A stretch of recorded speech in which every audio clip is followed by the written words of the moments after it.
Dua orang pelaku penganiaya terhadap dua karyawan di Pepino Pizza Jalan Pantai Batu Bolong, Canggu, Kuta Utara, Badung telah ditangkap polisi.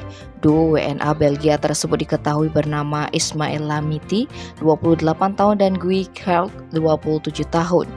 Keduanya kini harus berurusan dengan aparat Polsek Kuta Utara.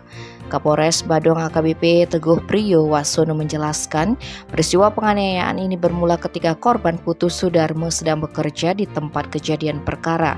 Saat itu ada wanita WNA membeli satu pizza. Namun wanita itu tidak membayar sesuai harga, maka dari itu pria asal Kintamani Bangli tersebut meminta kekurangannya kepada wanita tersebut. Sayangnya wanita tersebut menolak membayar hingga terjadi perdebatan. Kemudian muncullah kedua pelaku berlagak membela wanita tersebut. Mirisnya keduanya membela tanpa menanyakan apa masalah yang sebenarnya terjadi. Tak disangka salah satu WNA mendorong dan memukul Sudarmo dengan tangan mengepal sebanyak 1 kali.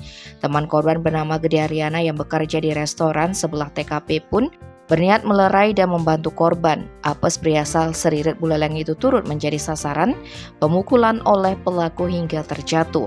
Akibat perbuatan pelaku, Sudarmo mengalami luka dan berdarah di bagian pipi kanan, sementara Gede Ariana mengalami luka robek di hidung, sehingga melaporkan insiden itu ke Polsek Kuta Utara.